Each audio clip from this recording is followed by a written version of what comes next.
Peace and love, y'all. It's your brother A.D.V.I.S.S here with another episode of What's the Word Wednesdays. This is season 4, episode 2. So, as we usually do, I'm going to go ahead down in the comments. I'm going to put up our topic for tonight, as well as I'm going to put our logo up. And as you're coming in, doing what y'all do, y'all let me know how y'all doing, how y'all feeling, and what's the word. Shouts out to Carvo. What's going on, Carvo? Peace and love. Even if it was on accident, much love. What's the word? Hope all is well with you. Hope everything is good. And again, shouts out to all those who do come in and watch, and even those who watch this later, whether if it's here on Instagram or on YouTube. If you're on YouTube, go ahead, subscribe to your boy at A.D.V.I.S.S Speaks. We're going to be putting up content there, stuff like this, interviews, other things of that sort. So go ahead, subscribe to your boy over there. But I appreciate it, Carvo. Now, you dope. Honestly, whenever I make my way, wherever you are back over there, I would love to meet you in person, my G. Because you not only rock with folks that I know, man, I hear good things about you. So shouts out to you, Carvo. Shouts out. But yeah, we're going to wait for more folks to come in. But as folks are doing that, for today's show, we're going to be getting into, of course, topics on the current events. So we're going to speak a little briefly about current events. I try not to go too long as of this season. And after we talk about current events, we're going to talk about Realist versus Idealist, break it down, and get our own functions around there. And then, lastly, we're going to talk about why delusional goals hinder growth. Yes, I put it out there, delusional goals. We're going to break it down. We're going to talk about it. We're going to figure it out. So, shouts out to Alien Space Queen, a.k.a. Chris, in the building. Appreciate you so much, fam. Good to see you in here. What's the word? Y'all let me know. It could be some good news. It could be just a word that you want to throw out there, but y'all let me know. What's the word? Silver. So, I hope y'all hear that or not. But I'm going to go ahead. I'm going to let this song finish. And then we're going to do the show song and get back into the whole spiel, of course, and jump into some current events. But yeah, much love to y'all. We here with the 4th season. And yes, this will be it. I'm going to keep saying it. This would be it. But appreciate y'all. Much love to y'all. And we're going to keep it moving as we got it for this last season. Right. With that being said, let's go ahead and do the intro music. For my folks that know what goes on, you can go ahead and sing along, or you can still learn it if you need to. But after a while, it's going to be a song. And it goes like this. What's the word, y'all? What's the word? What's the word, y'all? What's the word? What's the word, y'all? What's the word? Tell them like, what's the word? What's the word? What you heard? We gotta know, yeah, what's the word? Peace and love, y'all. It's your brother A.D.V.I.S.S back with another episode 2 of What's the Word Wednesdays, season 4. I flipped it on y'all. Thank y'all for coming through. Thank y'all for showing the love and support. As we usually do, we're going to be building, we're going to be talking, getting stuff in, conversations. That's just how it goes. We got to know what's the word. So shouts out to y'all who's watching, as well as those who'll be watching this later, whether on Instagram or YouTube. Appreciate you. Now, for tonight's topics, again, we're going to get into current events. Then we're going to speak about a realist versus idealist. And then lastly, we're going to talk about why delusional goals hinder growth. With that being said, let's go ahead. Let's jump into current events. So for all my folks who's like, all right, I don't want to be hearing about no news, don't need no current events, go ahead, jump out, fast forward. There'll probably be timestamps for those on YouTube to just push through. But I'm going to speak a bit on some current events. If y'all got some current events that you would like to share, please throw them down in the comments so that we can have this conversation around what's happening around us, because we got to know what's the word. What's the word around the world? It can be either in home or out of home, out all around. So we got to get it popping. But for the current events, I got 3, and then on the NPR side, I'm just going to list down all the other headlines. If any of them pop out to you, I will repeat, and they'll be there. With that, let's start the first one. So the first one I got for y'all comes from the Washington Post, and the headline reads, CDC allows second COVID booster. Who should get it and when? So we got another round. And if many of y'all don't know, and I know we're going to talk about it in the article, that there is the COVID shot that they created that is a bivalent one, which is going to be targeting 2 different strains of the COVID strands. I think it's mostly the original Delta and then Delta. But shouts out to the brother Rubber Ducky Russ in the building. Peace and love, brother. What's the word, my G? What's the word? But they're making it a second round of it. So let's see. 3 paragraphs and we're out. Article reads, federal health officials this week updated their recommendations for coronavirus vaccinations to allow people who are at least 65 years old or immunocompromised to receive a second updated booster shot to strengthen protection for the most vulnerable Americans even as the virus recedes. The FDA authorized the additional shot for those high-risk groups, and Rochelle Walensky, director of the CDC, signed off Wednesday after the agency's vaccine advisors met to discuss the benefits, or discuss its benefits. I'm switching real quick, y'all. People who are eligible for an additional booster should be able to get them later this week. And then federal health officials are simplifying the coronavirus vaccinations for everyone going forward. Anyone getting the Pfizer or the Moderna, whether a booster shot or their first ever vaccination, will now get an updated vaccine known as the bivalent shot. Not the original vaccines, called the monovalent, because there's only one. There's only targeting one of the strands of COVID. Health officials say that the bivalent shots are more closely matching the circulation or the circulating virus. For unvaccinated adults, this means one shot instead of several doses of the original vaccine. So that's that there. It gives you some more information with this article, but I'm not going to go any more into it. If you want to read more about it, again, this comes from the Washington Post, and the headline reads, CDC allows second COVID booster. Who should get it and when? Yes. So let's move to the second one. And the second one I got for y'all, for all my folks out here working hard, and especially in the U.S., sorry for my brothers and sisters all out across the world, but y'all can also chime in and let me know what's happening when it comes to the workforce across the world. But this article comes from Business Insider, and the headline reads, workers in the U.S. now want at least $76,000 to start a new job as minimum wage expectations continue to rise in a red-hot job market. What's going on, Camden? Good to see you in here. Peace and love. What's the word? So again, I'm going to say it. Workers in the U.S. now want at least $76,000 to start a new job as minimum wage expectations continue to rise in a red-hot job market.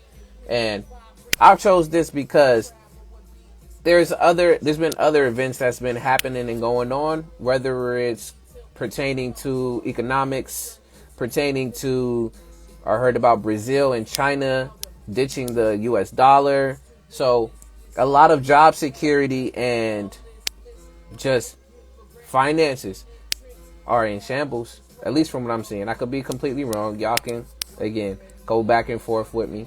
But this is talking about literally raising the prices like we usually do when it comes to inflation. But then also now it needs to meet the demand of literally jobs. I'm not going to be working 4 to 5 jobs just so I can survive and still barely be able to do anything else outside of that because I have no time for myself because I'm working 4 to 5 jobs.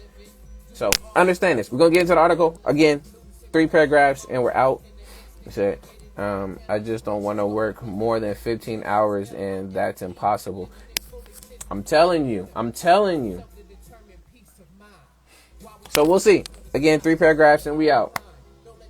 I'm going to do the bullet points and then we'll continue there. So there's 3 bullet points. The first one says employees' wages expectations have risen to 76,000 a year according to New York Fed.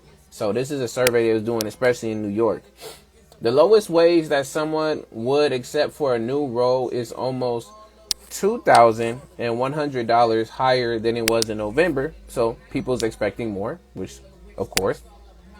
The rise in expected salary levels comes at a time of historical low unemployment rates in America. So like a low rate. So saying that there's more people employed, which in a sense to me, it still makes sense because those people employed want some more money. So listen, but we already know how capitalism and how jobs and job security stuff works. So let's go ahead. Let's see. So employees' wages expectations have risen to a new high of $75,811 a year. I'm looking for this. I want this. What's going on, Jazz? Good to see you in here. Peace and love, fam. What's the word?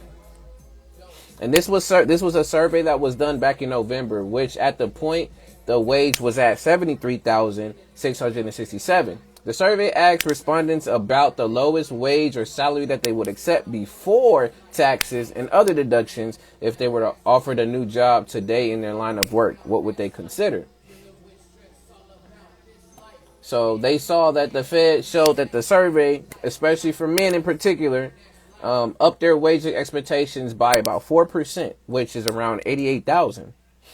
Where women upped their minimum as they were asked for 2%, which is up to 63,000. Those with a college degree raised their reservations to be 5,000 more to over 97,000. However, with these less than the college degrees, they reduced their expectations to about $160 and to about 59,000 a year per this survey in November. But yeah, folks want more money. Give them more money for what they work. But if y'all want to read more of this article, it comes from the Business Insider. And the title reads, workers in the U.S. now want at least 60 or 76,000 to start a new job as minimum wage expectations continue to rise in a red hot job market. Shouts out to Smooth 007. I see you in here, fam. Peace and love, as well as FM and Make 'em Envy. Much love to you, my G. What's up, fam? Much love. It's been a minute. What's the word? All right, to the next article, which I'll just briefly talk about. I'm not going to go any more deeper into it, but it just caught my eye. Anytime I look for some news is whatever really catches my eye and I'm intrigued about speaking on. But again, if y'all have any articles or any news that y'all want to share, please throw them down in the comments and just let me know. Literally, you can say where you got it from or what you heard. Please put it down there because what's the word? Bars. But the next one I got here, this article comes from US Today. And the article reads, or headline I should say, is 600-pound NASA satellite expected to crash into Earth tonight. Location is unknown. So I'm going to read just 2 other sentences that are there, and then we're going to keep it pushing. Article reads, A dead NASA satellite will be crashing into Earth's atmosphere Wednesday, officials say, but the chances of it hitting anyone on Earth is low. The Reverend Remont High Energy Solar Spectroscopic Imager, I'm trying my best, or RISI, will re-enter Earth after spending more than 20 years in space. So, there's going to be a satellite that's been up there for 20 years coming down to Earth, crashing in the atmosphere and hitting anyone on Earth. It's low, but I just wanted to share that because I thought it was interesting, because we've been sending so many things up to space, then it comes back, then it's here, then it comes back. So there it is there. But if y'all want to read more about it, articles on USA Today, and the headline reads, 600-pound NASA satellite expected to crash into Earth Wednesday night. Location unknown. But yeah, so those are the main ones. Now I have just the headlines to read to y'all. But before I do that, I see some comments. So let me read. It says, just not more money. Make it worth my time. True. I got other things I'd rather be doing with my life I have here. Understandable. And I feel that. It's my front door. It's not coming to your front door. Not your front door. What's coming to your front door is deliveries from Amazon and other different places, which, yeah, I'd rather that than that being right there in my front door. Unless you got insurance for your place, yeah. What's going on, Reflection? Good to see you in here, brother. What's the word? Right, I'm gonna just read these headlines from NPR. So any of these headlines that you read, you can look for them yourself and all of that's there. So let's go for it. So first headline I see on here, it says, as pandemic emergencies end, some patients with long COVID feel swept under the rug. Another one, Supreme Court extends freeze on changes to abortion pill access until Friday. We already talked about the bivalent shot earlier, so that was that there. 2 Texas cheerleaders were shot after one tried to get in the wrong car after practice. Unfortunate to hear that. Oklahoma's county commissioner accused of making violent racist remarks on tape resigns. Leave Pity City. Miller Knoll CEO tells staff who asks whether they lose bonuses. Residents of Kahartarum live in fear as desperation as fighting rages on. The word is cheesecake. My goodness, y'all are so goofy. Y'all are hungry. And then Tyler Nichols' family sues the Memphis police force, the officials say to the city. So there's a lot. I'm not going to keep running down these, but if you want to get on some articles and read some stuff, go to npr.org. I was about to say .com. It's not commercial. It's an organization. And they got articles there for you to read. But I'm glad. Okay. I'll speak to y'all later about this whole prize stuff. All right. I'll definitely let y'all know more about the prizes. But I see that you put one in here, Camden, but I can't necessarily go read it. But if you can tell me a bit about what it is, I'll be willing to talk briefly about it so we can all share it to everyone. If not, if y'all have any other news or any other comments that you would like to share, whether if it's good news or it's news happening in the world, please drop them now before we move on to tonight's at least second topic, which should be interesting. And while y'all are doing that and give y'all that time, I'm actually going to pull up on my side. So I haven't done this in a minute, so bear with me. Yeah, see, I can't even spell right now. All right, perfect. I got that one up. And then let's do this one as well. A.D.V.I.S.S, what up? Yeah. Right. I see none that's in there. So appreciate y'all for the comments and appreciate y'all for the news reports. Now we're going to be moving to the next topic. But before I do that, I have to get a disclaimer. So I appreciate it. I love seeing y'all in the comments, sharing and coming in, or yes, coming in to support the show. If we would like to come on and talk the topic with me, just letting y'all know that this will be put on Instagram and YouTube. If you're not comfortable with that, then you can stay in the comments. If you are comfortable, just know that you've waived your rights and that it will be on these platforms and you're comfortable with that. So, just want to get that out of the way. But with that, the next topic that we're going to be talking about tonight, we're going to be talking about realist versus idealist. And basically, we can go through the pros, the cons, what each means, how they play off of each other, how they're completely opposite of each other. Are they two halves of the same coin? Or has been a time that you were so idealistic about something, whereas the time you had to be realist, which is more practical, etc., etc. But before I could even do any of that, and we're jumping into the second topic, let me go ahead and read the definitions for y'all. So, shouts out to Chris. We're going to read from Webster's Dictionary. And the first one we're going to look at is realist. So realist has multiple different definitions, of course, but it can be a noun as well as it can be an adjective. But let's start with the noun. So realist, it says a person who recognizes what is real or possible in a particular situation.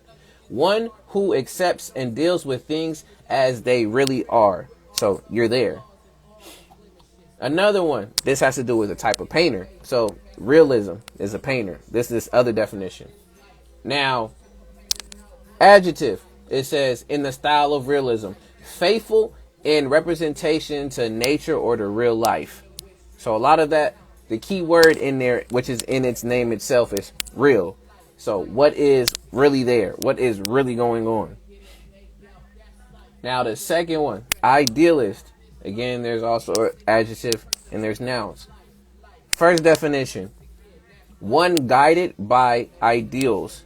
And you think of ideals, you think of thoughts. You can think of different values. Or you have this big idea to do something. Like you want to conquer the world. Shouts out to Peaky in the Brain. Just playing.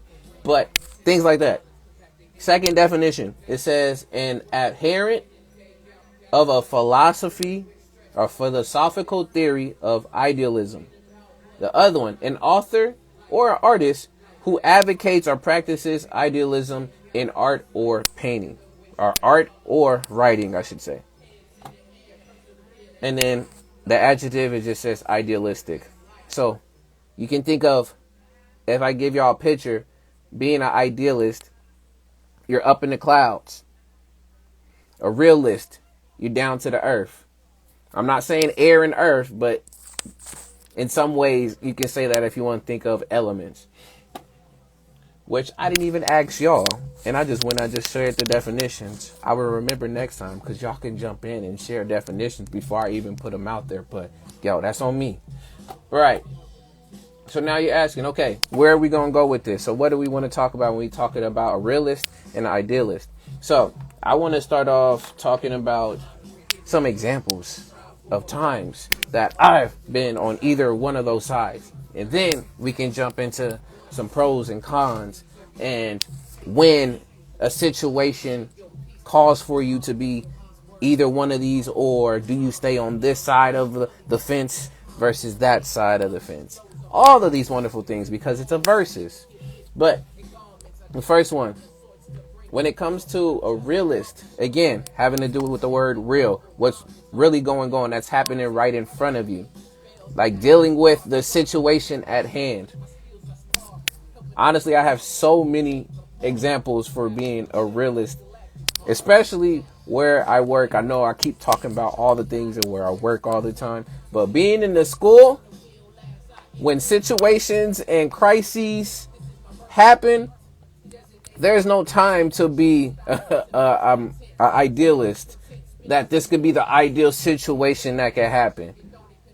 The expectations for stuff in that case it needs to be minimized because of the fact that when you're dealing with something that's in your face happening right now, you have to deal with it. You can't be like, oh yeah, that could be happening if we let's wait another 3 minutes and then that can end up happening.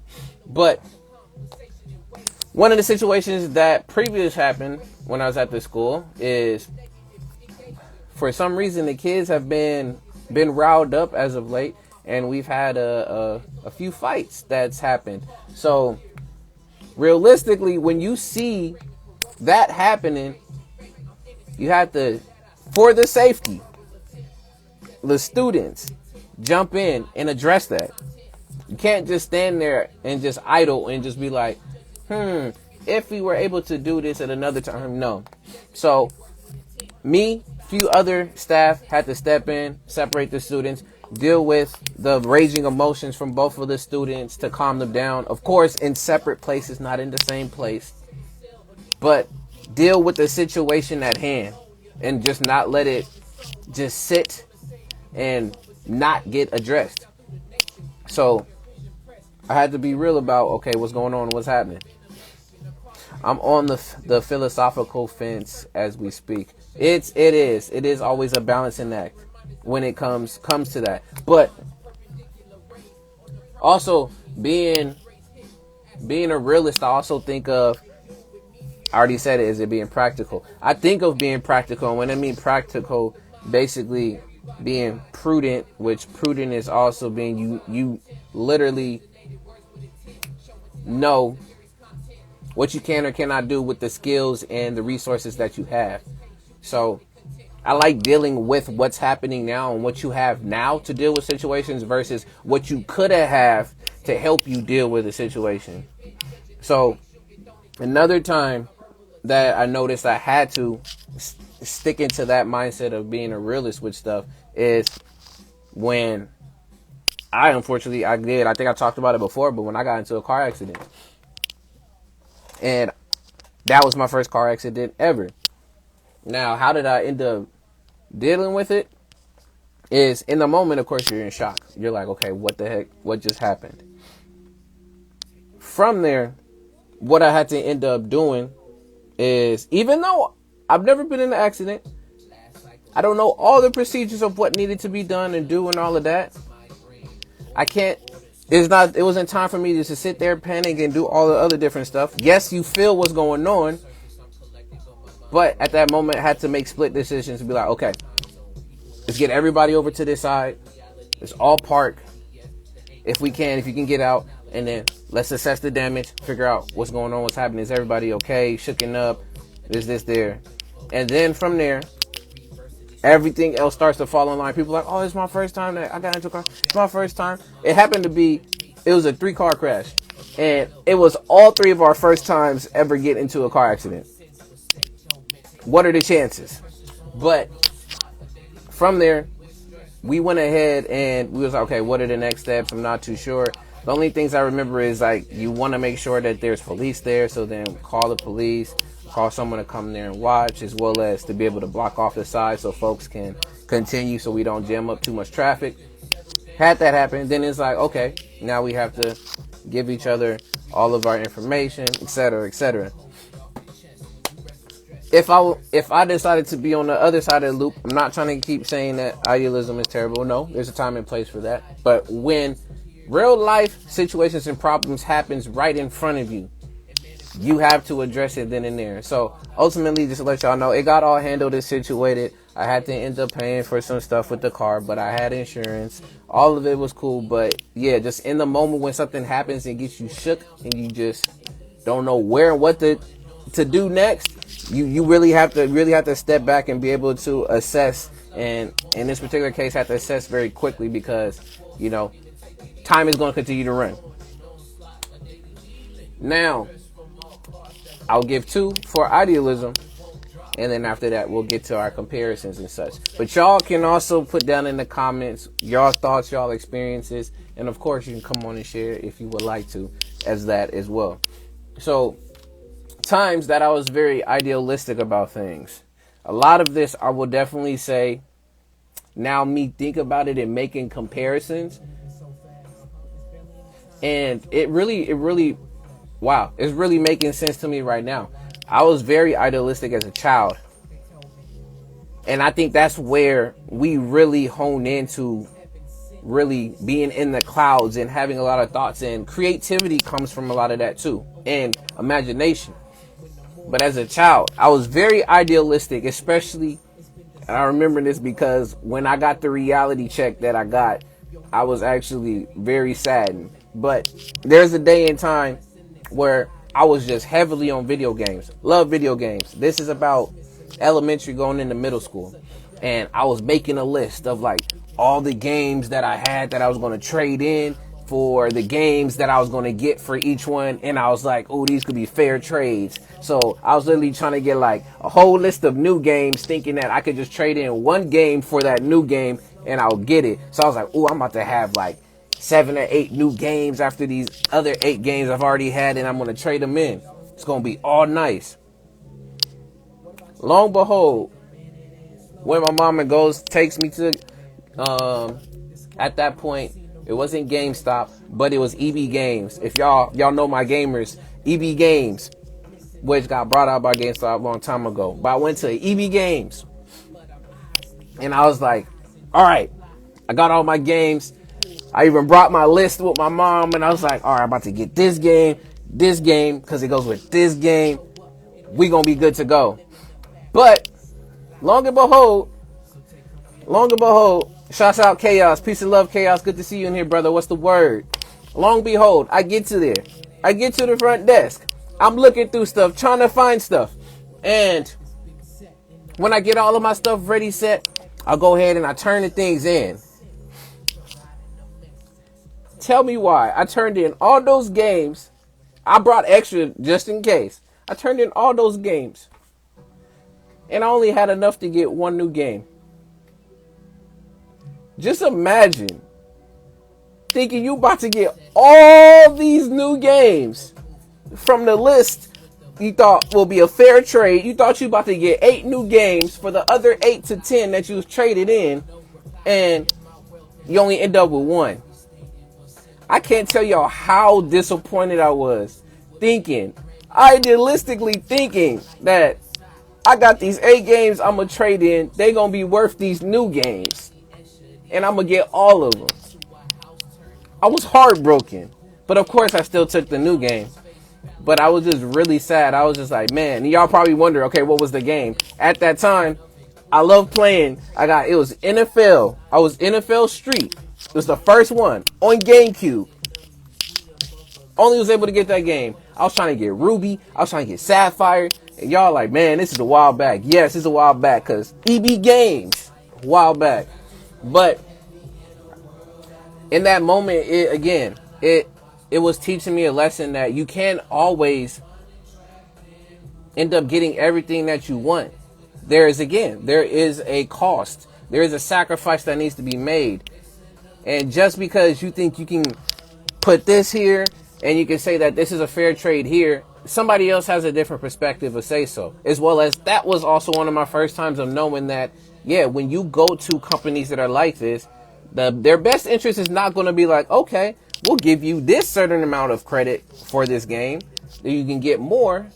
They really low down play it. So now, every time I would go back, now I had a real expectation of what I can get at the games versus thinking I'm going to trade in 8 games and get a lot of 8 new games. Nowadays, I know that's definitely not for sure happening. But as a kid, very idealistic about that when it came to games. You say, yeah, got to go off the book. Cause go ahead. That's how 9 to 5 works too. Yep. It does. And that was again, that was me. I love video games as a kid. The second other time, and that's why, like I said, I start seeing a parallel between you as you're an adult and you get older. You start to be a lot more realistic about stuff versus idealist. Not saying that you aren't, but it kind of, and again, it made sense to me as a kid that was the case, because everything's new to you in this world. You're here experiencing it, and it just was like expectations or experiences of a lot of stuff is just eye-opening. So another time that I was very idealistic, and I'm trying to get one a little bit more as of recent if I can, but it's very hard because I don't be like that all the time. I'll say this. One other times that I was very idealistic, really more recent, this has to do with music. Again, I'm pairing it along with the creativity, imagination, all of that. There's a lot of projects and stuff that I'm working on in the background. I can't share all the full details.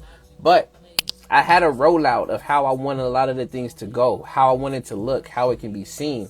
And as stuff was happening in the background, life was happening, I had to cut a lot of those things short and had to re-envision what it would look like a little bit more later on down the line. But the concept and idea of these projects that I'm trying to work on and put out there, the energy was there. But again, the realness of time showed me that you are not going to have enough time to put in this idea and concept, especially about the timeline you're trying to put on this. You will stress yourself out. It will not come out as good as you think it will. Of course, that's your mind in here telling you. You can also always go against it. But it was making sense to me. So I had to pull back on it. So y'all will eventually find out what those things were, and I can share them at a later time when they do finally drop. But that was another time where, again, I was more idealistic versus realistic about a situation and outcome. But yeah, tire goes flat, all of that. And 60 could be 10 hours of gameplay, or wow, 1,000 hours. $60? Yeah. And any way you want to make that, you want to shape it for sure. But especially now, games are mad expensive. New games are now, they're trying to push the price. I remember new games used to be, depending on the console, it started off at $39.99, and then the new games for like $49.99, and then after that they push it up to $59, and it's still been at $59. But now they're trying to go $69, trying to make it $70 for new games. I understand it, but at the same time, hopefully you don't lose a lot of people, because that's almost $30 away from $100. And don't forget tax, crazy. Especially if y'all live in California. California's tax ridiculous. But yeah, Madden is 70 gross. I'm telling y'all, now it is like crazy. But yeah, so those were examples of 2 times I was being more realistic, and also other times I was being idealistic. So y'all let me know too in the comments of some experiences, or y'all could come on and share. But let's go ahead and let's do some pros and cons to being realistic, or being a realist versus being idealist. So I'm going to go and I'm going to start with idealist. We're going to go back and forth. We flipping, because I started with realist first. Now we're going to go with idealist. So some of the pros for being an idealist, and again, y'all can still put these down in the comments while I'm saying them, because again, you never know what you say will help. Again, build. That's what we're doing. We building just on ideas, concepts, all of that. It says pay the designers. That is true. That is very true. The thing is, there's always a happy medium with this stuff. Before I get to it, there's always a happy medium with this stuff. That, again, the article that we were talking about earlier about folks demanding higher wages in their jobs. A lot of these corporations and places that these designers are working for, they definitely can get paid more. But what's happening is it's a whole top-down situation. The top get the most money, and the rest is funneled down to the bottom, and they get the last little bits of it, as much as they can do just to scrape and get by. So I'm with you. Those who be taking in those hours, those designers, those architects, those creators, I mean, even those who create animation from anime, who do TV show writing, all of those folks, like, y'all need to get paid. And y'all should be paid, because those folks who is marketing the products is getting paid. So those folks who are hand drawing, editing, and putting all those extra hours in, y'all definitely should. And you should be paid what you're worth, which is very hard to scale nowadays, really, of like what you're really worth. But it's up to you. But pros to being an idealist. The first one for me is that literally is the ability to generate multiple ideas. Says, say it louder for the people in the back. They need to get paid. Yeah, cuzzo. Like you get paid. You get money. They get money. All of y'all get money. Get paid. But yeah, the first thing with an idealist is having the ability to generate multiple ideas. And it's because of that creative mind. You are accessing, which science says, left brain, more logical. Right brain, more creative. You've trained a creative muscle so much to a point that any experience that happens or a thought that comes to your mind, you start to have multiple different ideas or ways that you can either solve, express, or show that idea. So a lot of content creators are very idealistic when it comes to putting up their ideas. Because again, ideal. This is an ideal of something. And they can just be generating ideas after ideas after ideas. Like there's so many on here that I respect, especially because of the fact that some of it turns into, of course, social commentary about what's really happening in the world. FMC Signature, what's good? Peace and love. Good to see you up in here. So they'll put that out there. They'll project it. And ultimately, everything. If for my folks who write movies or who's done music videos, all of that stuff, you got a storyboard.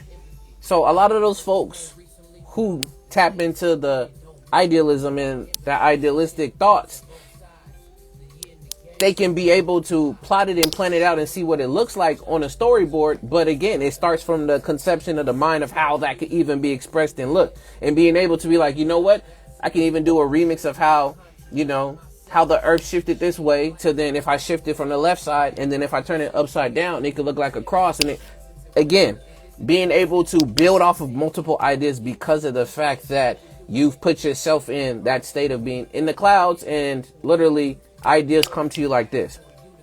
Yeah. Before I get to the second one, it says, does that mean that one side of the nose sneezes smarter than the other side? That is hilarious. I love that. I don't know about how you can sneeze smarter on one side or a sound, but for my musicians out there, have you noticed anything different when you sneeze from one side of the nose to the other? Which even, I'm going to trip y'all out even more in the body, which sometimes it gets me confused too. Technically, everything is like inverted in our body. So when our brain is connecting with us, really, my left hand, the right side is more connected, is doing more connections of all of that, and vice versa. My right hand, and it's the left. I know that some other, this is all, what's it called, biology and stuff, but I'm breaking all of that down. But very funny, very funny. Another pro for being idealistic is, honestly, being able to also see the brighter side of things. And you're like, what do you mean? So being able to have so many ideas that run through your mind and you be able to express it in different ways, you also have a heightened perspective on difficult situations. So you're thinking about multiple different scenarios and you're thinking about, even though this could happen, this could also happen. It could actually turn out this way and not necessarily the negative way. So you're really able to not be set in the moment, but be able to brush things off if it's looking negative or it's looking like it might not work out. But you're like, this situation still could happen. There's the chances. There is the possibility that this can happen. So there's a heightened sense of hope that's also added to being a idealist. The third thing that I can think of, and again, y'all can throw comments down in there. Y'all can let me know, because again, I don't know everything. This is from my own experiences, and I'm just putting it out there to y'all. So these are just my thoughts on display. The third one, when I think of a pro for being an idealist is, again, in this case, being able to have a vivid vision. So a lot of the folks, especially either in companies or in different levels of some type of artistic expression, are able to at least paint the picture of a possibility of a product or a possibility of a creation. And they can do it in a very enthusiastic and engaging way. So you can kind of end up thinking that sometimes, I'm not trying to put in now thinking of the introvert versus the extrovert, but a lot of people who are idealists, who have their heads in the clouds, at least from my experience, I don't have the data, tend to be a lot more extroverted in that particular way. But again, being able to have a vision, sometimes it can be clear, sometimes it may not. But being able to have a vision, to be able to paint a picture and do it in an enthusiastic and sometimes even playful way so that it reaches to the people. Now, I'm going to go into the cons, and then we're going to jump into the realist, and then we're going to come back, break it all down. So, the cons to being an idealist. The first one that pops into my head is, it's hard for you to make decisions. You can't press the button on something to stop. And I know this is something that cripples a lot of my creators out there, is that you don't know when to put the stop button on something. There's always something extra you want to add. There's always that, man, this piece may not be there. This is not what I'm envisioning in my head. Like, let's do that again. Let's scratch it. So it leaves you in a state of limbo of like, okay, I was supposed to do this, but it's not coming out this way. I still want this to look like this. What am I going to do? So it leaves you indecisive and you're not able to press forward because of that. The second one of a con is that you get overstimulated. And what I mean by overstimulated is because you have so many ideas, you have so many projects and so much input to add and share, but you do it so much to a point that, again, you can't stick to one. It's great that you have all these ideas and you can leave them for later, but the execution for you to take on this stuff is because you're still thinking about more. There's always something more. There's something new that you always want to share. You want to continue to add. You want to continue to put in there. And you don't stop to be like, okay, I think I've gotten enough for now. Let's keep moving. So you just keep thinking of thoughts. You keep putting more ideas. You get that feedback from your brain, the dopamine, all the other different neurotransmitters that is just feeding you, saying like, yes, think of another idea. Like, I don't want to stick to this one just yet. I don't want to stay to this thing. Let's go to the next one. And it's continuing. So the third thing, when I think about that too, going back into it, it is also paired to the first one, is that, yeah, you never finish anything. You never finish anything. You continue to move forward and forget about the 40% complete job that you did over there, and you want to get to the next thing. And a part of that, again, is too because your head is also in the clouds, because I'm gonna keep saying it, idealist, thoughts in the clouds, realist, feet to the ground. And when that happens, it also adds a bit of anxiousness to yourself, because of the fact that you feel like you're wasting time, but then you know you're not wasting time because you're coming up with ideas and you're being productive, but nothing for that project is getting done realistically. See what I did there?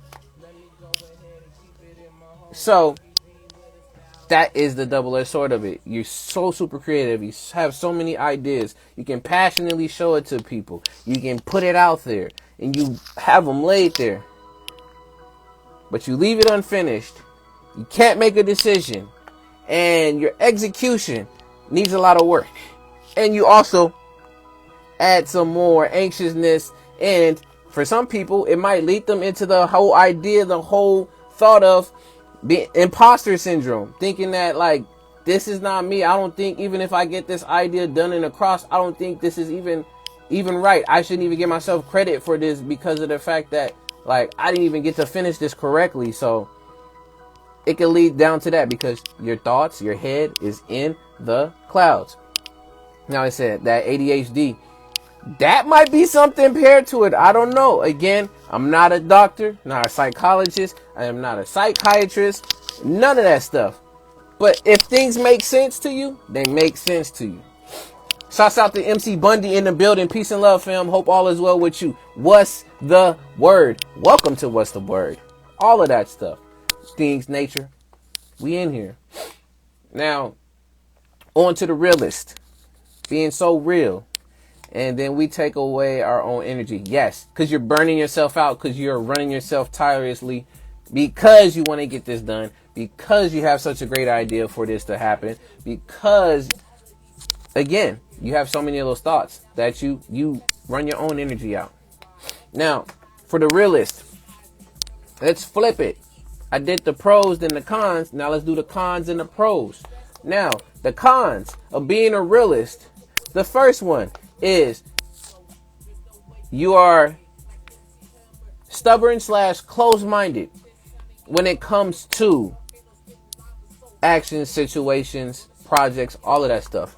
And what I mean by that is when you've been set in your ways to be like, no, this is how I handle situations of this sort, not taking into consideration advancement and the ever-growing culture, technology, and ages that continue to pass by, you continue to stick to the old ways that work. Which, I'm not saying, again, it's a terrible thing, but you're stubborn and closed-minded to a point that you expend so much energy trying to stay on that one thing when there's actually an easier way to do it.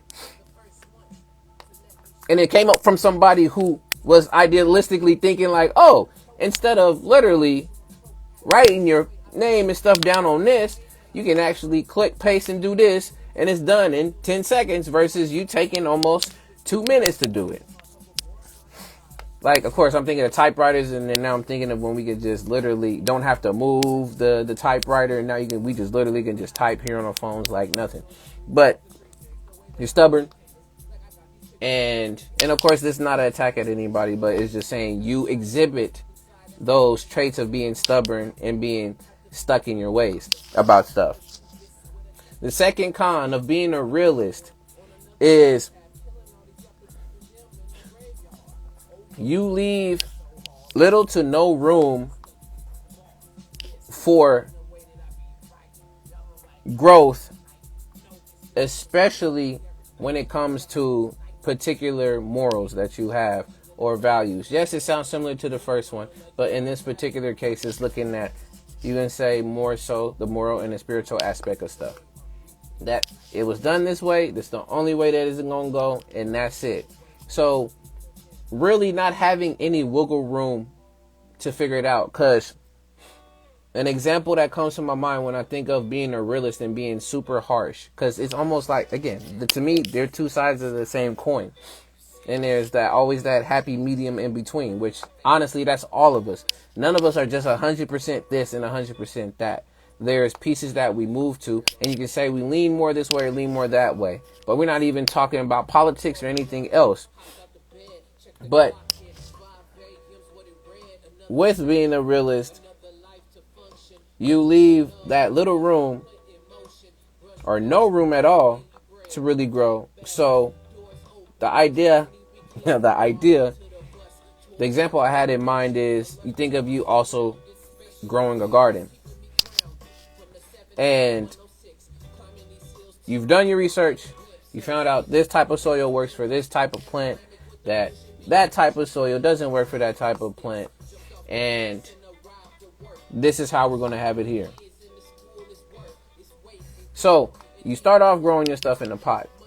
Realistically, this is on how much space you have to grow right now as a realist. The ideal, the idealist says just throw it in the earth, throw it in everything.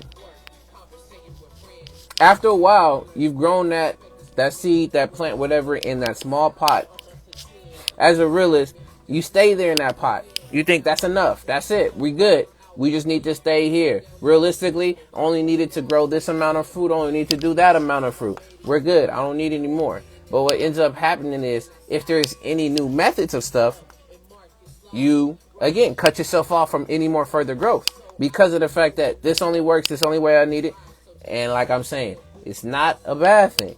But as you're missing out, you could be missing out on opportunities to not only grow, but opportunities to learn something new that could either save you time, that could bring extra, because you never know what the world might throw at you. You might need extra for a season, or you may not need extra for a season. But you're stuck in that pot, and that's all you can grow. Your growth is done. You stunted your growth. That's it. So that's what I thought about when it came to at least a picture for a realist. And again, I can be wrong. Y'all can challenge me on these things. I'm just throwing stuff out there because I'm putting my thoughts on display. Now, another con of being a realist, and it's coming as it goes, is that you're so straightforward with things that you're not able to take a second thought to it. And I know it all sounds very separate. It says the separation is in the preparation. Okay. I'm saying bars on that one. I'm calling that. But I'll say that then. A lot of this with being a realist is that it really is a lack of judgment. It stunts your lack of judgment. It almost ends up being to a point where, for some realists, since we talked about idealists being more heads in the clouds and being more alike into folks who, honestly, I'll say this, and I know we're not even at the similarities, but it popped into my head. On both sides, honestly, if you're a realist or I'm an idealist, like to the heavy core, the common thing is that if you go extreme for each one of those, that, yeah, you could create literally extremists on both ends because of the fact that one believes so heavily in this and the other believes so heavily in the other thing. So that just popped into my head as a similarity there, is that it can create extremists on both sides that just die hard for both perspectives. But yeah, it's really the idea with with a realist is that you're so focused on the now that the future doesn't have any part to play. When we know that the future is going to have a part to play, and even though we don't know what it could be, being able to have some room for that flexibility to happen with a realist, you're only just like dead set on this is happening right now. I am not worrying about the future, and I don't need to. Now, a pro to being a realist on the opposite side of the idealist is you make firm decisions. You can get ideas or you can get projects done because you have the set plan, you have the set execution, you get it done. Being a realist, this is how it's going to be going, this is how it's going to get done. No more sitting around. The idea's been put out. Let's finish it. The second thing of being a realist is you're more, get it, in the sky. You're more down to earth when it comes to problems and situations. So you understand, understand, overstand, outerstand that when situations in life happens, you have to be right there ready to deal with it right now. No other time. Right now. We can't put this off till next week. We can't put this off for another 5 minutes. We can't put this off for another 15 minutes. has to be dealt with right now. So you're able to be in the moment and deal with the moment and come out and overcome over the moment. Even if you feel like you didn't, you took that dive and you did. And then another one, because there's so many more. I just like to do 2 or 3 examples. There's so many more. But another pro to being a realist is that you're able to express your thoughts and ideas clearly because of the fact that you have that decision making. You have it clear cut. Okay, this is it. This is what we're going to go with, and let's go about it. So you have a clear path and a clear direction. The idealist is the one that paints the picture and the idea. The realist walks the path. So that's the ones for realists. But putting them together, it's, of course, with many things. The main ideal to have a combination of both, because of the fact that that creates not only the synergy for those things to play off of each other, but you get the best of both worlds. You're able to have the very lofty dreams and goals and ideas, and then go back to ask yourself, can I realistically get to this? If you can't, you go back to the drawing board and you try for something else till you get a clear, concise path of how you can get to that goal. I'm not saying if one of y'all out here want to collab with one of your favorite artists that is like extremely, extremely well known, or you want to be the next inventor to create something better than the iPhone or Mac or literally other space stuff. I'm not saying don't. Not saying don't stop yourself. But pair all that stuff together and learn, research, figure what's been done before so that you can either build upon something that was already there versus, again, you can think it out of thin air, but you got to come back and bring yourself back down to earth. Go fly up in the sky. Fly how far up high you can get. But then bring yourself back down to earth so then you can share those ideas. You can use those ideas, and then you can move forward with creating a concrete plan and path. So you can paint the picture, paint the scenery, provide the nature with your ideals.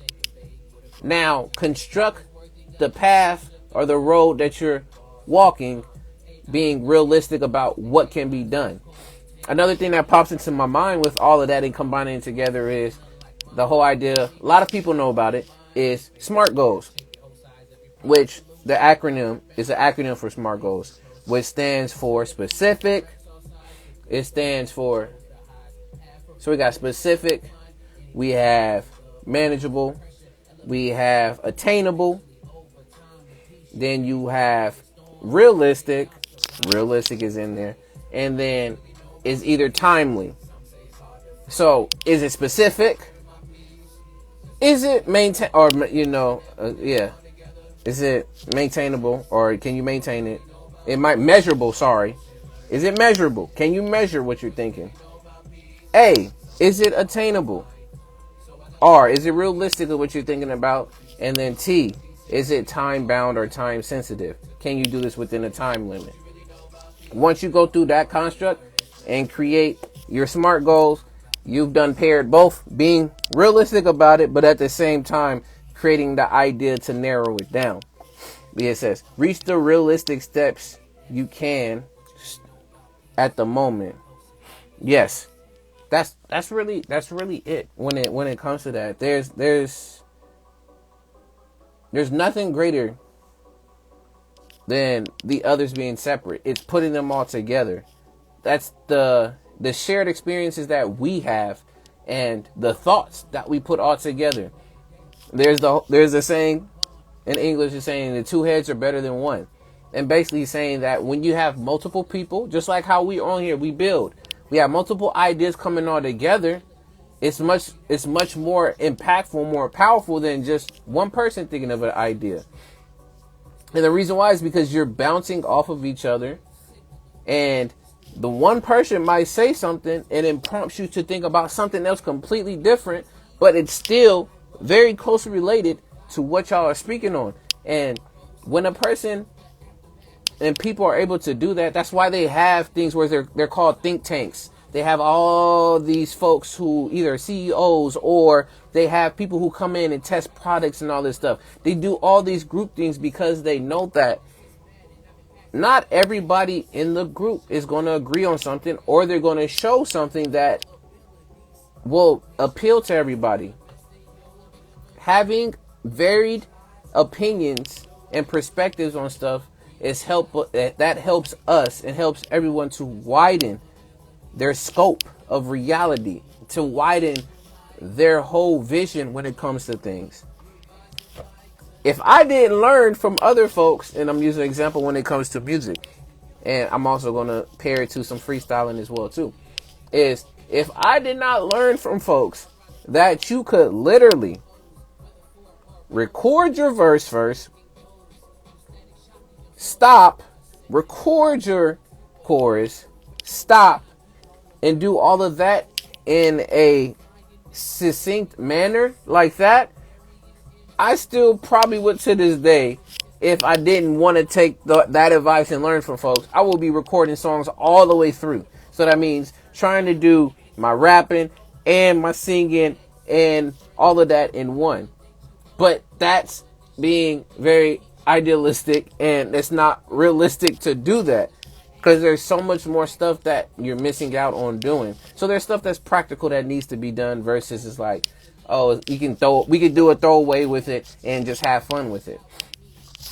So how I'm pairing this to freestyling, at least from my experience, when it comes to freestyling, me trying to come up with my own words and phrases while I'm spitting them out to people or rhyming it out to people, it is a lot more difficult than participation from other folks throwing words and throwing out ideas and concepts. It helps to take the load off of my brain, and I'm like, oh, he just gave me this word, boom, now I have another word, and it goes here. Then it helps you to end up growing. So literally through experiences, through relationships with people, that is really where a lot of the growth comes from. And if you literally are on your own, always thinking up stuff, always trying to do these things, always trying to do this here, I'm not saying that you'll be stunning your growth, but it just makes it harder for you to end up, again, another saying is saying iron sharpens iron. You're not able to test your skill, test your will, test what you've learned if you don't have some ideal or someone that's there or something that you're trying to get to. There's always going to be something there. You can say you self-made all the way to a certain point, but you done followed somebody. The research that you did, you done found it from somewhere. The foundations have already been built for a lot of this stuff. So you can be the first at creating this type of product, but it has similar ideas to this other product. So I'm saying all of that again to move about that. It is important to mesh those two together. And if I were to say which one I would be more so on the fence or the side with, I know, because I practice, for those folks who even care if they don't. If y'all don't, it's all good. But I practice a philosophy called Stoicism. I'm doing as much as I can. I'm still learning as I go. But really, being a Stoic, it really speaks to that being realist, being very realistic about what's happening around you with situations that are right in front of you, and not so much of being idealistic. More so, that part comes when we speak of your values, you speak of your purposes, and you speak of different virtues that you want to embody. And shouts out to the brother Sabu Smooth in the building. One of the smoothest brothers that I know from the up north and beyond. Good to see you up in here, brother. Peace and love. But it leaves a lot of room for you to be able to get where you're going, because of the fact that, again, you're sharing these experiences with people. You have both of both worlds, and you're able to create what you want to create. So there's nothing wrong when I'm thinking of it, especially again from Stoicism. There's nothing wrong with it. There's a lot more of being practical and dealing with what's happening right now versus thinking of the ideals when it comes to the virtues when practicing Stoicism. So for me to answer the question from all that whole roundabout is, I would be a little bit more realistic and more of a realist than I am a idealist. I still have that there, but I know realistically when stuff needs to get done, it gets done. I've noticed when I've tried to be idealistic about stuff that needed to be done, I ended up wasting more time and running again in a hamster wheel because of the fact that I wanted it to be done this way, but then I kept on thinking, ooh, maybe this could happen here, ooh, maybe that can happen there. And it almost started, I shouldn't even say almost started. It did create a whole idea of being a procrastinator, especially when it came to creative stuff. Not a procrastinator in the sense of I don't want to do this stuff, but more so because I want it to be this whole grand big thing that I need to keep adding things here and there, here and there, here and there, and then boom, never comes out. So, and then the same thing with being very realistic about stuff is that I won't budge on things. And especially that's very hard. Like, if you don't budge on things because you like it has to be done this certain way. Again, we talked about connections with people and being able to build. That makes it hard for you to collab with people. Is that you have to have it this certain way and not having that lead room, having that panorama. Shouts out to my brother again, to be able to see the bigger view of both of your styles or multiple styles coming together to create something new, something fresh, something different. And even if you might not like the execution on that stuff, guess what? You have at least left some room for it to grow. And you didn't at least destroy the relationship because of the fact that you wanted it to be done your way. The other person wanted it to be done their way. Nothing can get done like that. So you got to have that mix of both, for sure. You only did side quests. That is hard. Me, when I played certain games, shouts out to Assassin's Creed, I did about everything. And before I would even finish the story, I would get my person, whoever I was playing as the assassin, and I haven't even went back to playing the more newer ones that I have now. I would get all of this stuff. I would be getting so much money. I would be getting all of the upgraded armor before I would go into finishing like the final bosses and all of that stuff. Even though I know I didn't necessarily need it because I learned the skills along the way. It's just that extra protection. It starts to make me think of, there's an anime. It was like it's a comedic anime, but it was more so like literally it was like the over prepared hero or something. Like literally, this guy in the anime would continue to train and train and train and train and train for like the most simplest battles, and it will continue to happen. Like each time he'll continue to train. And the funny thing is, because he was, I think it's called the Precautious Hero. I think it's something like that. But he would train so much to a point where he'll be going in one shot and everything. But because he trained so much, literally there's always some danger that came and was imminent, that because he had prepared so much, he was ready. So proper preparation prevents poor performance. For sure. He said, yeah, I had to do the last track straight edge. We take too long at, like, for real.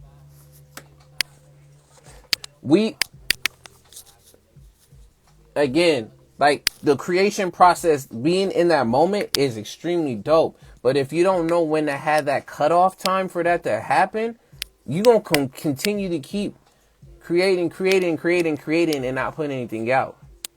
So have that cutoff point, as well as have the ability to be open to not only criticism, but also change. And you'll be surprised sometimes by the product if you just trust the process, trust the flow, and it might even come out more than your expectations would have thought. And that's usually sometimes what happens too with this whole realm is too, that we set really high expectations for ourselves is when we've been through a similar experience or we have shown up to a different experience thinking that what we've previously done will work for this. That's what really can hinder us too, is having so much high expectations versus at least going in there with a lower expectation of like, if this happens, it happens. If it doesn't, I won't be upset so much about it, but I will learn from it because I took the L of either I brought that product and it didn't work, or I tried this particular technique and a lot of the fans didn't like it, or the people didn't like it. But all of those is a learning. It's a process to be learning. And if you don't even put yourself in that state to be learning, then nothing's going to come out. But yeah, y'all. If y'all have any more on this, throw them down in there. Let me know. Put it in there. It's all good, but that's really what I got when it comes to being a realist and being an idealist. There is not one set victor of who is the best. I say I'm a lot more of a realist than an idealist, but of course I still have those pieces of being of idealist, especially of people I would like to collaborate with in the future, or businesses and things that I would like to create. But bringing it back down to earth, after I've flown all the way up into the atmosphere and was up in the clouds with my thoughts, but to come back down to earth and to plan out and to take those steps towards it for it to make sense. But yeah, it says run RMC show until this Friday. Okay, thank you for letting me know. I don't necessarily think I might have anything. I'll see. I have to check for some stuff. But thank you for reminding me. Again, if y'all have anything, please put them down in there. Y'all are more welcome to put them down in there. All right. On to the next topic for tonight. And the last topic for tonight, which, since we're talking about being realistic and being idealistic, or a realist and an idealist, the last topic for tonight is the question, which is, why delusional goals hinder growth? First thing, to all my folks who know this, I'm going to say it again. I put these questions together on purpose, every single time on purpose, because of the fact that they all connect when we are speaking and when we are building on stuff. So I just don't be throwing them at random. They all have a purpose, and it's there for a reason. And shouts out to the brother DJ Johnny B. Good in the building. What's good, my man? What's the word? Good to see you up in here. So let's go ahead. We're going to jump into it. Again, why delusional goals hinder growth. Now, for my folks who's like, okay, let's get a little bit on, okay, what we speaking on when you mean by delusion. We talking about illusions of things happening, or we talking about you have something that's so crazy of an idea, thinking that it's going to happen for you, and you get into that whole sense of insanity and it never works out for you, or that type of delusion? Yes and yes. But let me give y'all again the definition. Shouts out to Webster's Dictionary again. And I'm going to talk about delusion, give y'all the definition for that. And then we're going to go ahead and we're going to jump in and we're going to run into this. So, from Merriam's Webster Dictionary, or Merriam's, however you want to say it, delusion is a noun.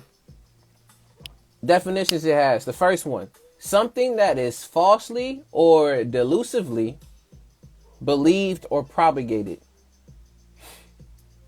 Second one, this one comes from psychology.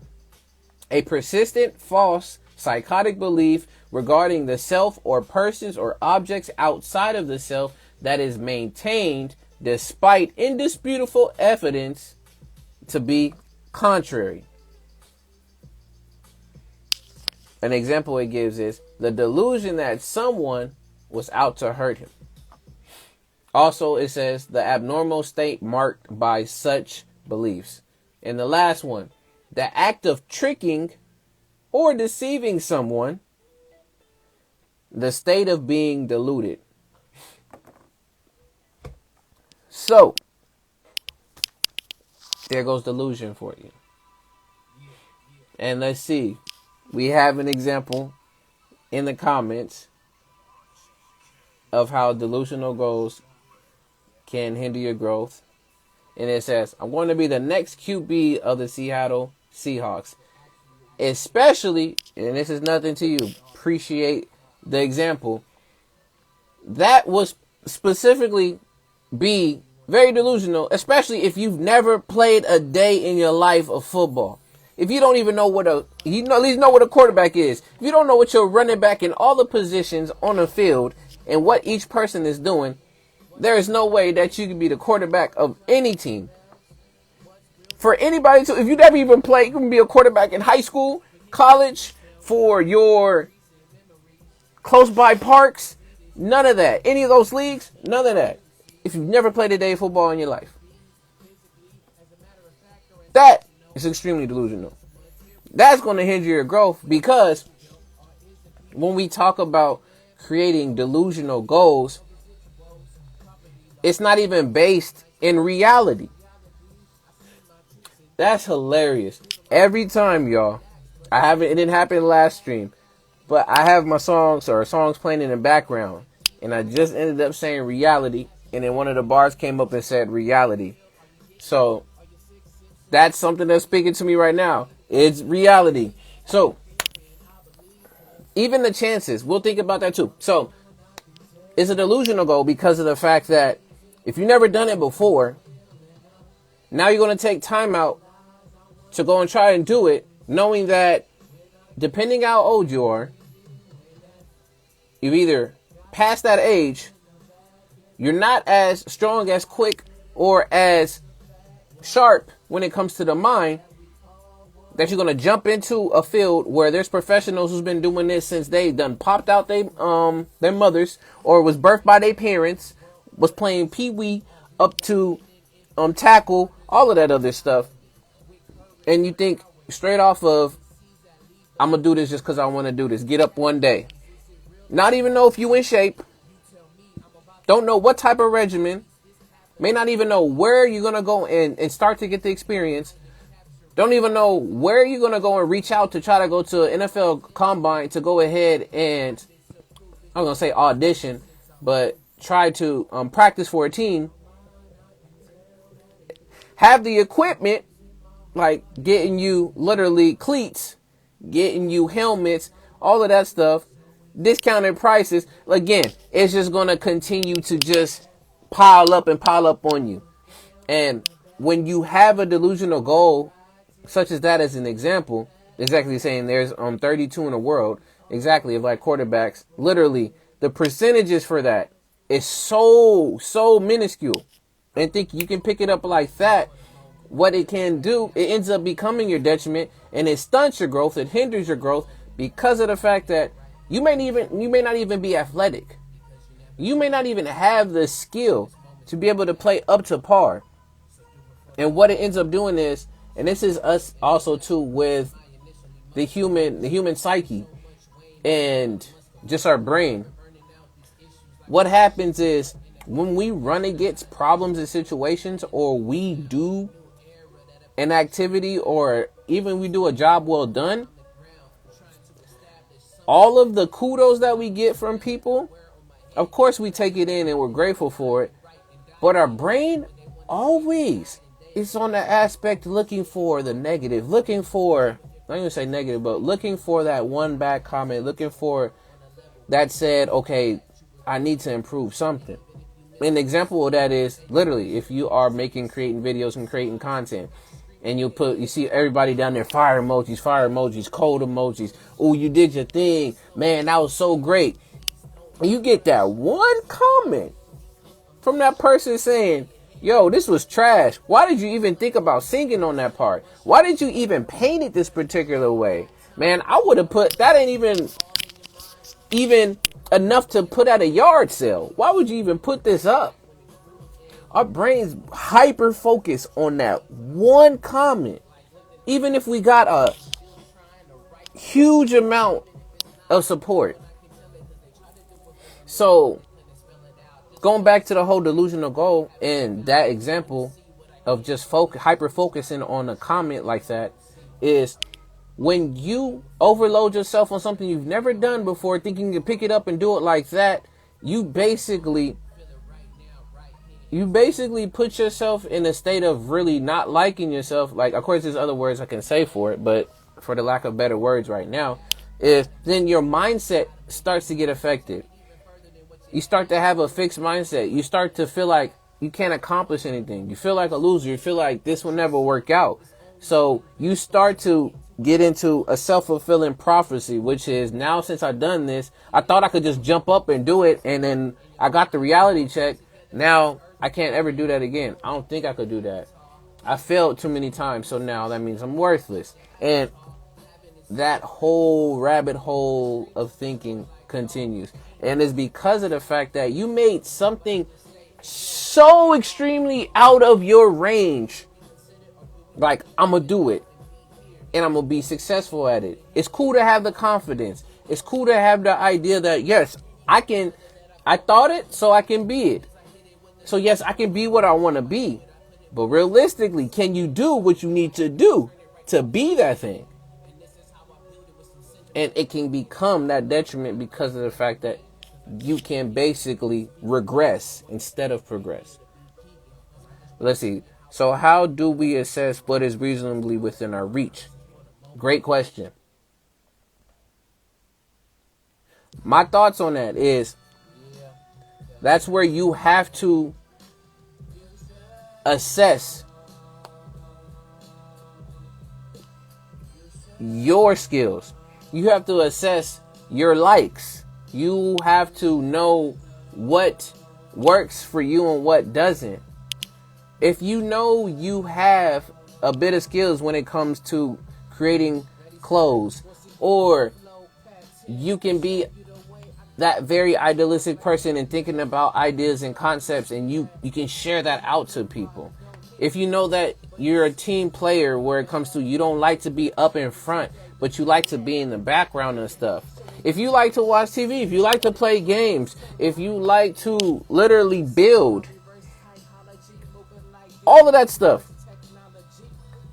you look at it and you see what skills and what traits can also be paired to what you want to do and what you want to become.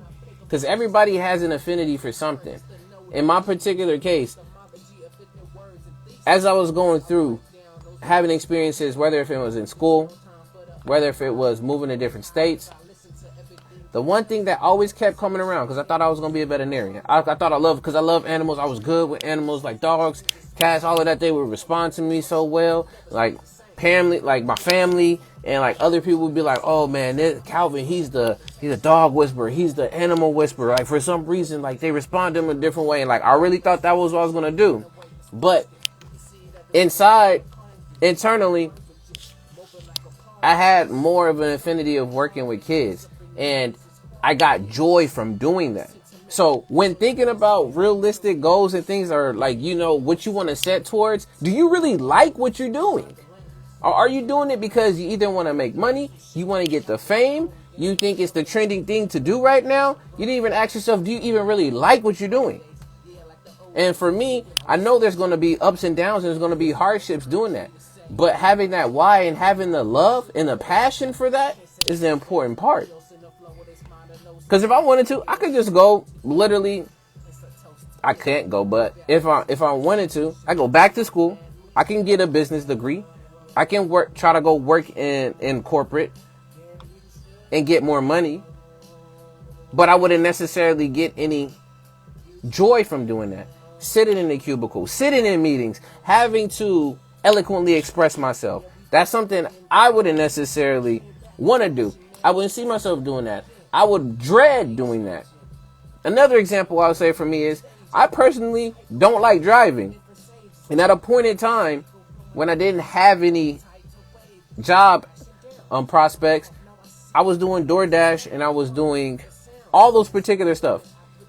Not anything. Shouts out to all my folks who got to do what they got to do and keep pushing. Like, I'm telling you, keep doing your thing. We see you and you going to make it. But I noticed that anytime I had to jump in there, because that was the only thing I can do at the moment. There was no other job offerings, anything, especially in my field, because COVID happened.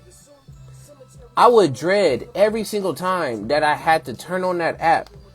And knowing that since I didn't have priority because I was a new user,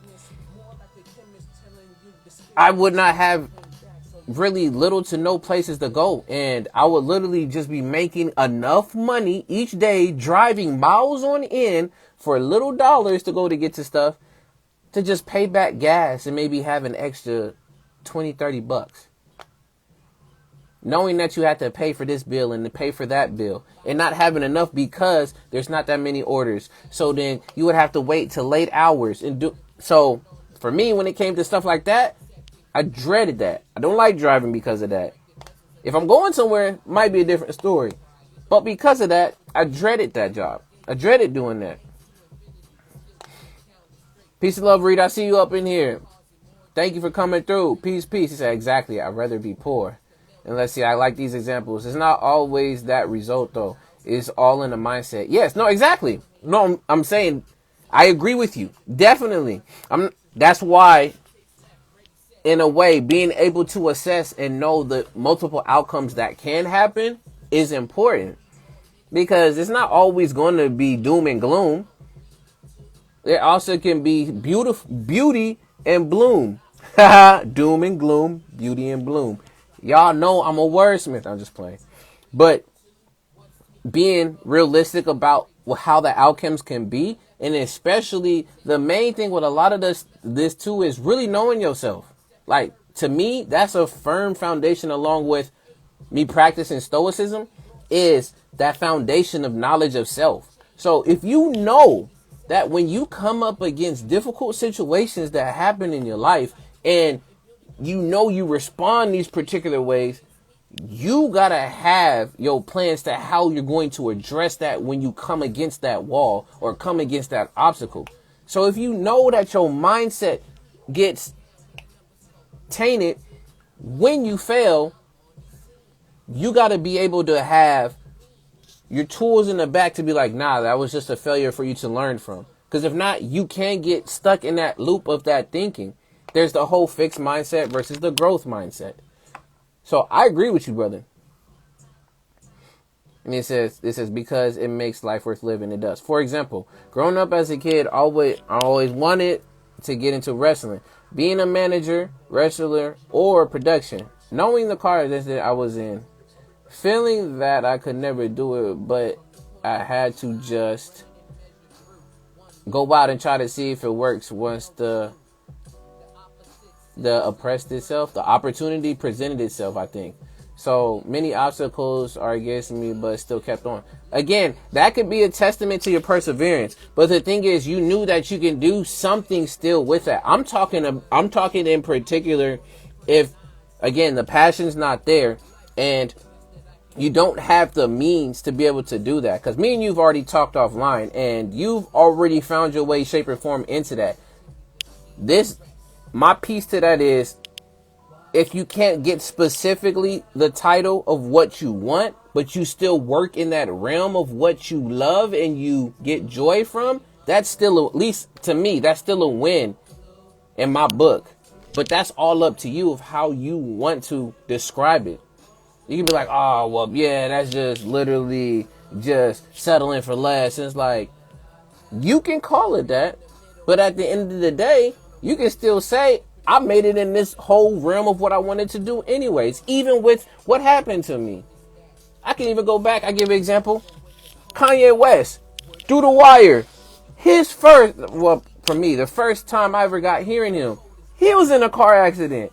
This man was still rapping through the wire. He still had these thoughts of becoming superstardom, creating this producer. He had the whole plans of what he wanted to do and execute, and he ran with it. But where he is now, you starting to see again what can happen when, of course, he says he has bipolar, all this other different stuff that come along with it. But you can get into your realm, but at the same time, you can also fall out of the realm. But you can always still have that confidence. But if it's inflated confidence to a point where it becomes a disservice to you, that's where I'm like, you might want to rethink it.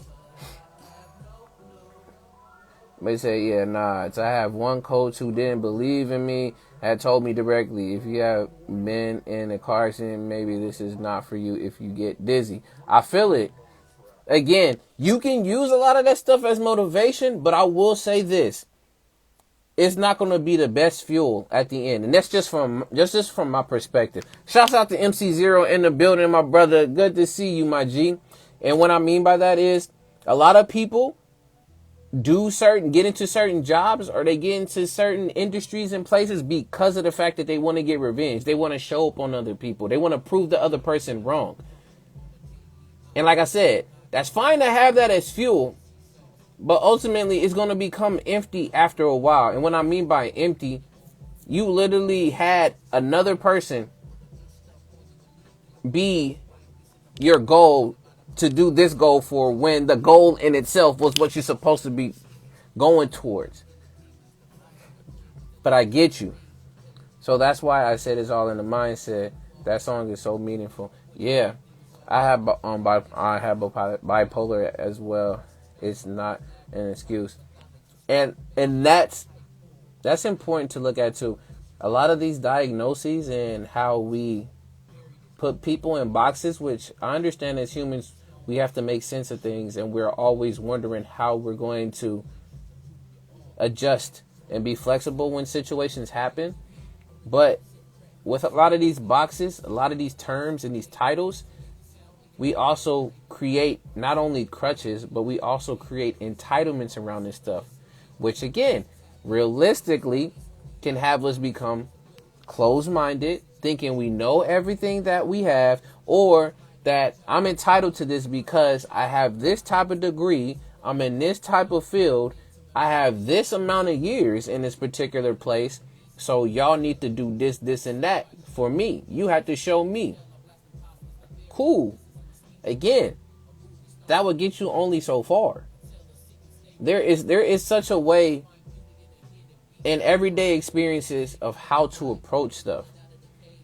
That's why a lot of folks who understand that, overstand that, in any situation and set up for that, they're even more successful than they even previously imagined. And yes, I'm talking about humility. I'm talking about honesty. I'm talking about being realistic with stuff and really showing folks not only who you truly are, but you're doing it in a very sincere way. Yes, it can only get to a certain point. You can say, oh, you gotta end up not signing out, but selling out for stuff and this and that. Again, that's where your morals and all the other stuff comes into play, and what you think of your ideals and your ideals. But it also helps when you meet someone who's very serene and who's very balanced of a person, and who's not always so uppity or so harsh, brash, or, thinks that they know more than you, or they are better than you because they have more experience. Those people are very unapproachable. But on the reverse side, you have somebody who's went through those experiences, understands that, wants to share it, or maybe some of them might put it behind a paywall so that you can end up learning about how they got through this stuff. Okay, all fine and well. Or, they give out the game. They take the time to be able to build. And it's not only because they see the potential, but you're so passionate about it that they're willing to share those things with you. It makes them more of a person, very more personable, very open to approach and talk to. And you can be like, well, also, that person can be doing it for an incentive, and they could also be the complete opposite of what they say. Okay, that can be the case. But at that same time, that's for you to figure out and discern whether or not every person in this world will agree with every person in this world. Not every messenger, what they say is not completely bad. Shouts out to my brother, his grandfather, may he rest with the universe. And I know this is someone else's saying, but I heard it from him first and it stuck with me, and it continues to do that, is that even a broken clock is right 2 times out of the day. So you may not agree with somebody. You may not agree with Joe Biden. You may not agree with Kanye. You may not agree with all other people's takes. But sometimes they say things that are profound and can make you think. So it's not always being mad and hating the messenger, but pay attention sometimes to the message and what's being said. Because that's where you can get those bits of wisdom, that experience, and you can apply it and use it in any way for yourself and for others. Become that resource. So I'm learning from everything. I'm taking it from the good, the bad, the ugly, the in between, all of that, and molding it together to create something. You say, yeah, that toxicity is alarming. It can. It's all about balancing that stuff. I like to say this a lot. Your body, and as well in nature, is a expression and a reflection of what is to come and what is happening. And you're like, okay, what does that whole cryptic message mean?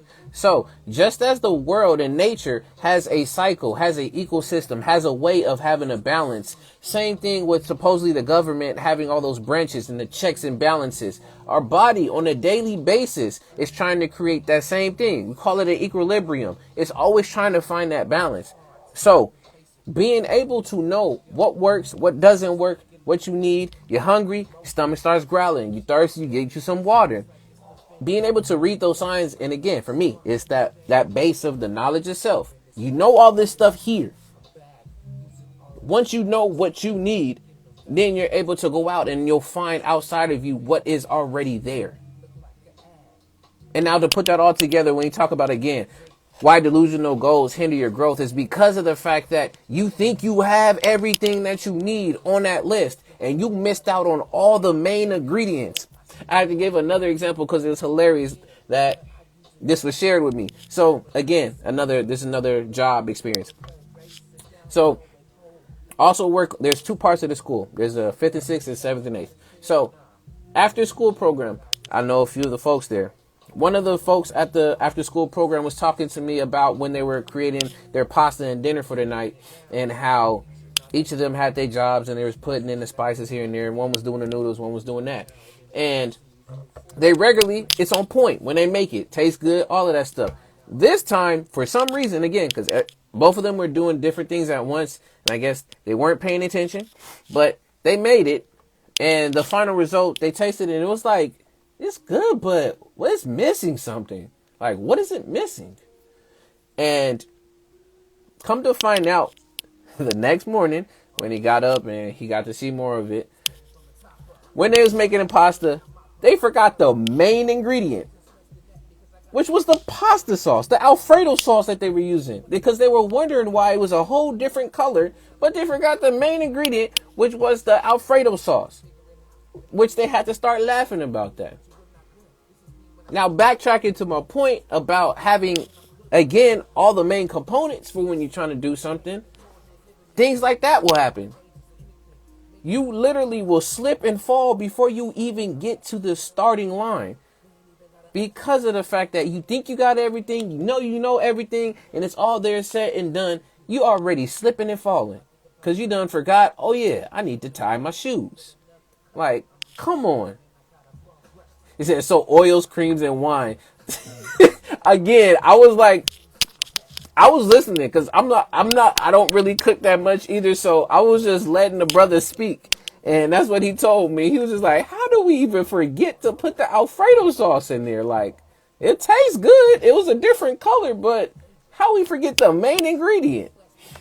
So again, if you don't even have the tools, the setups, and all that you need on that list, or you've never had an experience with whatever field that you're trying to go into, you're already setting yourself up for failure. I'm not saying that you can't learn that skill and that you can't get through it and you want to get through it. I'll just say it will be a lot more of a upward battle. It'll be more of a struggle if you haven't even learned how to do it. Because it's going to take practice. It's going to take the trial and the errors to really figure out, one, is this really for me? Two, does it bring me any type of joy? Three, will this be able to sustain me for a good while? Because I'm going to tell you now, not all of our goals are meant to be for lifelong. We have multiple goals throughout our life. Shouts out to the movie Soul. I know the soul. Yes, I know my soul as well too. But in that movie, there is also about literally, I know a bit of the synopsis of the movie, but basically that same thing. We have multiple goals in life. It's always, and things can change, rearrange, and you have to be willing to change with it. So again, you can be done, but it will be a uphill battle if you've never done it before. As well as if you do your research, you figure it out. Oh, I actually should have started this almost 10 years ago, but now I'm at the end. Better late than never. That can also be true. That can also be valid. But at the same time, now you're not only up against time, you're up against your ability to learn, your ability to process, and your ability to catch up and compete with whoever else is in that field. Because at the end of the day, too, a lot of this is competition, as much as we don't. We know the main competition should be between ourselves. But realistically, especially if you're going out for a job in any of those fields, it's going to be a competition against all the other suitable folks in that field. So be willing to endure the long ride if that's what you want to take. But if you want to start off with what you find that brings you joy, you have done the research, this is what you want to be. Again, us as kids, very idealistic. What you want to be, what's your dream, what do you want to see when you grow up? Those were beautiful building blocks. Beautiful building blocks. It got us to at least spark the idea and the interest. But as you get older, our interests change, our tastes change. And what we see and what we learn and what we experience help us to shape, okay, is that ultimately what I want to do? Do I find joy, happiness, and fulfillment in that particular field? Will it stop me from wanting to do this?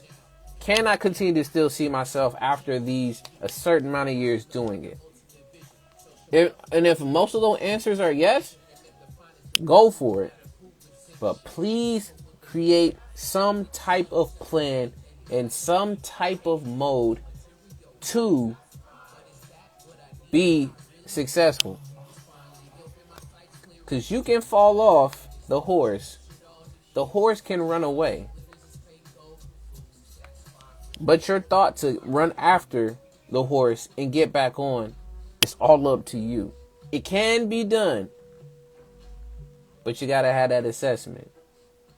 Don't let your feelings be your reaction. Let your feelings be the fuel to spark those decisions and plans. But yeah, y'all. That's all I got. So, delusional goals can hinder your growth because there can be such a huge load. Pause for those folks who want to do that. Freaking, oh man, other shows, man. Shouts out to Random Thoughts Talk series. Too used to doing that. But it creates so much of a stress on you if you haven't even prepared yourself for all of that or even done the proper preparation for that. So it can really hurt you more than it can help you.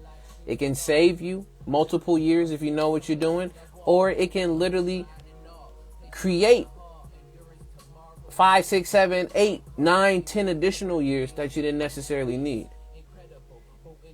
So you make the choice. You decide. You make sure you have the tools, the resources, the mindset, and the drive to go for it.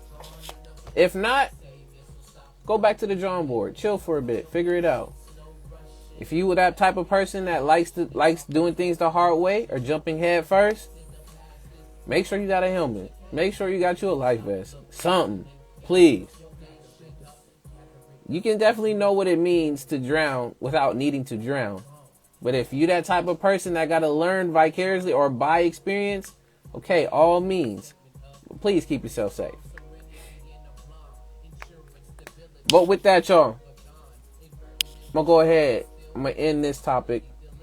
And I'm going to go ahead and we're going to wrap up. But if y'all got any last thoughts, please put them down in the comments. Your boy was going.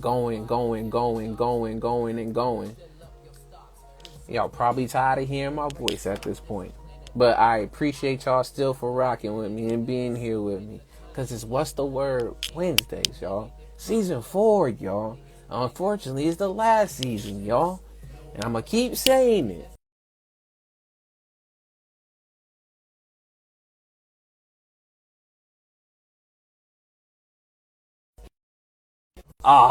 Okay, we back. All right, hold on, y'all. Bam. All right, am I back? All right, cool. Let's hurry up before. See, now folks is calling me. I should have put it on Do Not Disturb, but I forgot. It's all good. But to wrap up for today's show, when it comes to current events, learning about what's happening in the news and what's happening around us, it's important that you take that time to look into this stuff, because if you don't know what's going on, you don't know what could happen at any second moment in time. So being able to have a proper plan, not only for yourself, but for your family members and anyone that you love, it is vital. So please inform yourself. Read a book.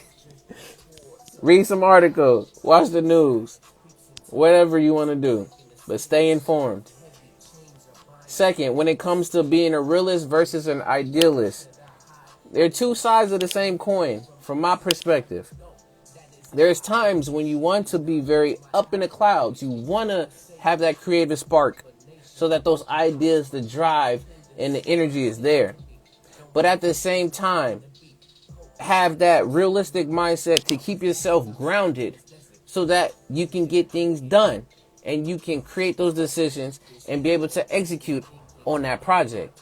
So be idealistic in the picture, in the nature, in the scene that you're trying to create. And be realistic of the path and the road that needs to be laid for that creation to come true. And then lastly, when it comes to why delusional goals hinder growth, it's because it creates huge roadblocks that prevent you from growing. I know it says sound simple. It does. It makes it so hard to a point that you could regress. You could have thoughts of being failure and never wanting to do anything. Or it can help you push forward and push past. But the timing may be much longer than you anticipate. So plan your stuff out. Find the resources and know what you need. Don't try to get to the starting line if you haven't even tied your laces yet. Proper preparation prevents poor performance. But other than that, y'all, this has been another episode of What's the Word Wednesdays, Season 4.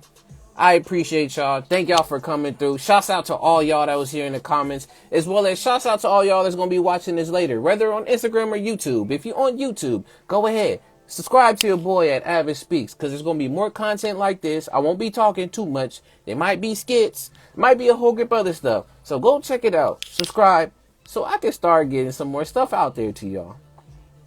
But other than that, thank y'all so much for coming through. Thank y'all for sharing time with me, man. You could have been anywhere else in the world right now, but you was here, and you were here in the moment with us, creating and building. So much love to each and every one of y'all. I'll catch y'all on the next one. And until next time, remember to keep your pace, patience, awareness, consistency, and empathy. Peace and love, y'all. We're out. All right.